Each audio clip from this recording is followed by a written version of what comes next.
guys, welcome back to my channel, Netherworks TV. So today's vlog, may gagawin po tayo dito sa adventure natin. So yun guys, ang gagawin natin ngayon, yung sa battery.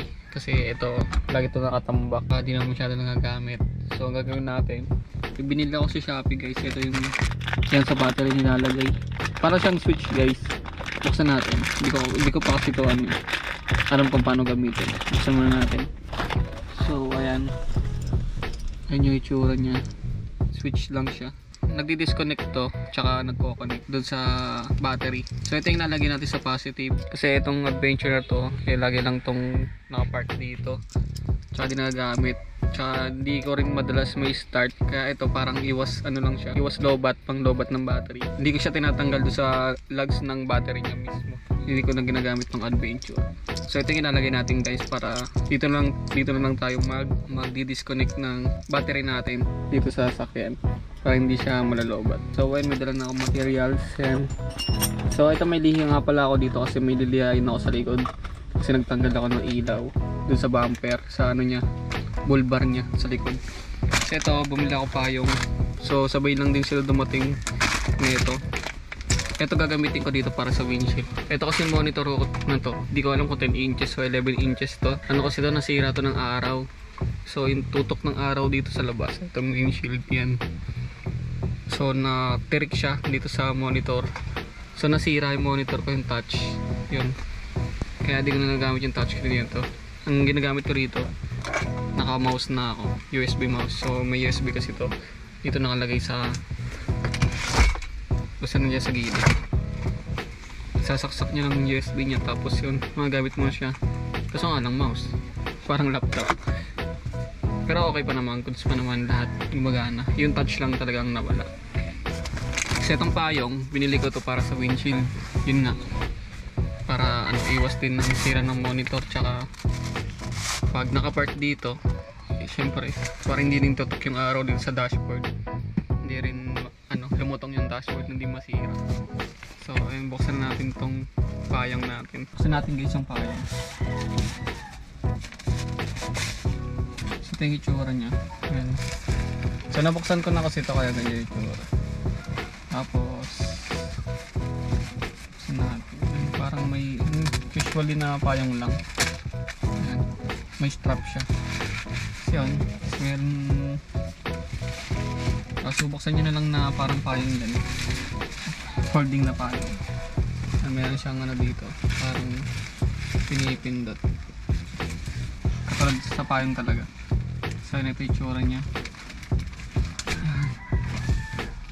Yan guys, ito baliktad pala yung pagbukas natin, ganyan pagbukas.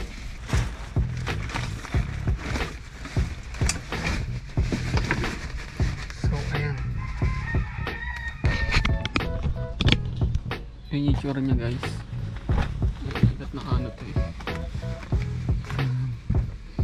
Yan, para may privacy na kayo sa loob ng sasakyan. O kaya pag nakapark lang kayo mainit, pwede na to. Pangalo lang, hindi lang pumasok yung init sa windshield. Yan, okay na siya, ganyan lang. Tapos itong parang ano nya, strap, sasabit nyo lang dito sa may mirror nya. Hilahin nyo, tapos dikit nyo na dito. Ayan.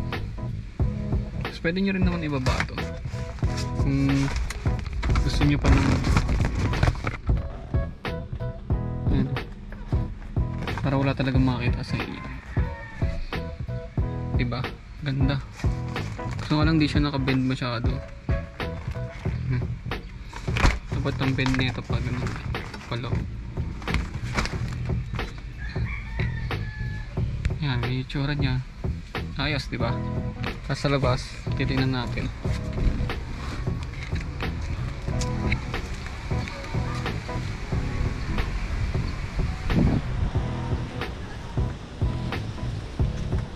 Yan, ganyan ang itsura guys.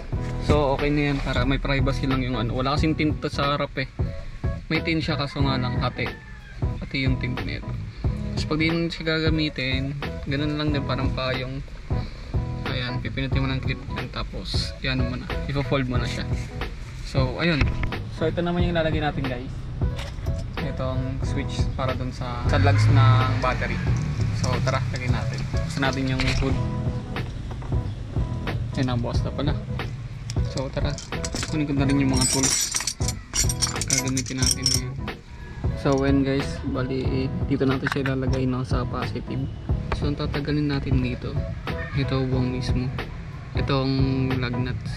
Siguro tanggalin natin ng tornilyo, ililipat natin siya dito. So tara, gawin na natin. Luluwagan ko lang yung mga tornilyo na ito guys.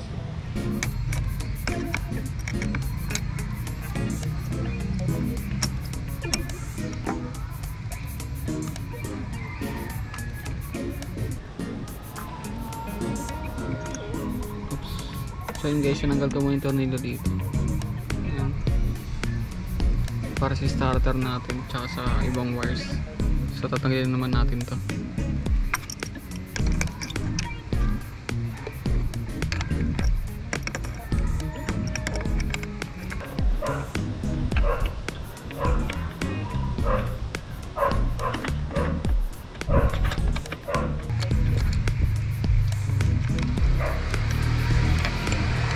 Higpit ah.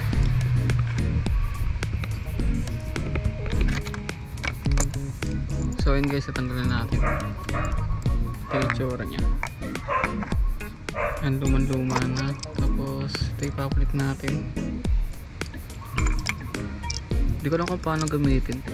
O tatanggalin pa to, itong puti. Hindi ko alam paano siya gamitin.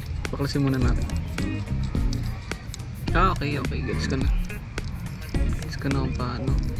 So hindi nga pala siya nakalapat dun sa ano, ayun, no? Yung may plastic, hindi siya nakalapat dito. Kumbaga dito siya magkoconnect tsaka to. Bali pag na sikipan mo na to, nakita nyo itong gilid. Yan, bilog na gilid na yan. Ito yung tatama dito. Ito siya tatama. Tapos magkoconnect na doon sa battery. Kasi pag nakaganyan lang, disconnect siya. Hindi siya tatama dito sa may ito stanso. Bale ito, nakakonect siya pag ganoon doon sa may gitna. Ayun. Ganito, pag nagpitan na to, doon lang siya magkoconnect. Ayan. Kakaroon siya ng connection tong dalawa. So yung gets ko na. Kaya pala may plastic sa loob. So ang gagawin natin, tanggalin muna natin yung tornilyo.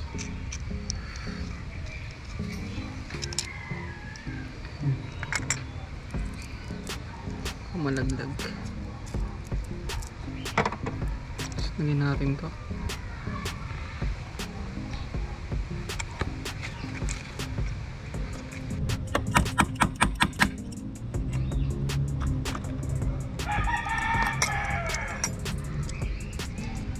Masyadong masikip. Kailangan luwagan. So yun, luwagan muna natin yung butas. Masyadong masikip yung butas eh. Kailangan luwagan.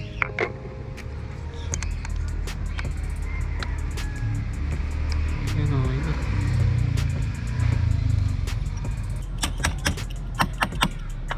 So yun guys, lagyan na natin siya, no? So lagyan muna natin tong panghigpit nya.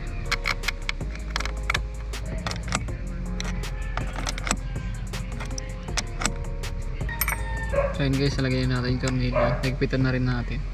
Kasi ito naman yung ilalagay natin.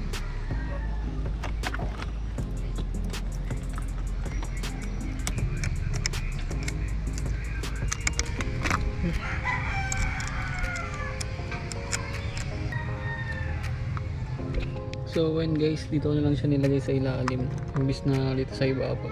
Kasi may yung wire na ano natin eh. Ito. Yung malaking wire. Hindi ko alam kung anong tawag yan eh. Si starter ba yan?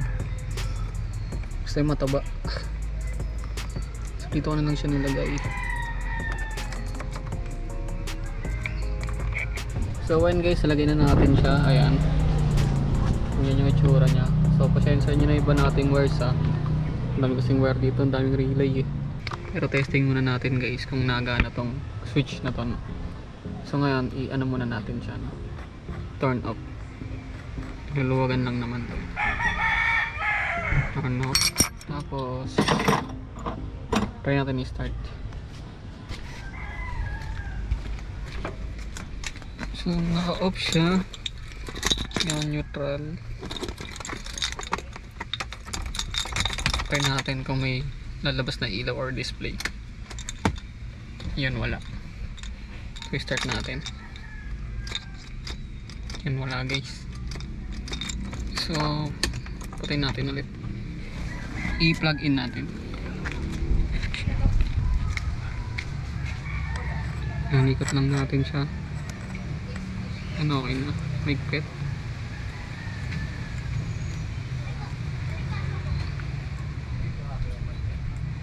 Guys, okay na, no? Migpit na siya. Try natin i-start. Kung nalabas sa display. Oops, meron. Meron dito. Display. Start. Yun. Kumana guys. So okay yung ano natin. Okay yung switch. Check natin. Part light.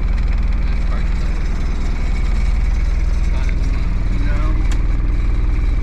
Okay.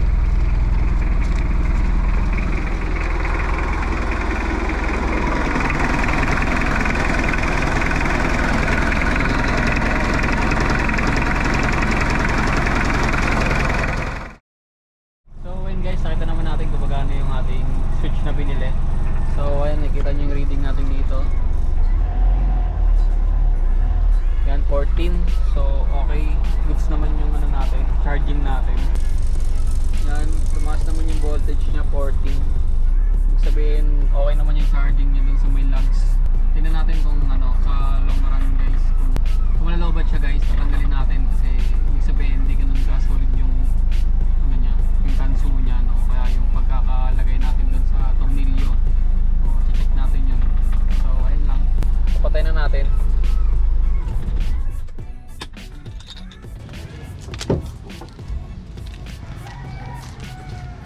Tapos disconnect lang din natin para iwas lobat pag iwanan natin yung sasakyan dito. So ayun lang. So ayun guys, ganito na lang yung vlog natin today. At sana nakatulong tong video na to. So ilalagay ko na lang sa description box natin yung item na to mga idol, tsaka yung payong na nasa video natin. So abang-abang na lang kayo sa mga susunod natin vlog dito sa Adventure guys. So may nabili na kasi akong Steel Dream pero hindi ko pa kasi na-upload yung vlog na yan. So abangan nyo na lang kasi parang isama ko na lang siya kapag nakabili na tayo ng gulong. Malaking gulong yung bibiling ko guys. So abangan nyo na lang kung kakashare mo na yung gulong na yun. So huwag nyo sa kalimutan mag-like, share, and subscribe sa channel natin sa Nylord TV. Thank you!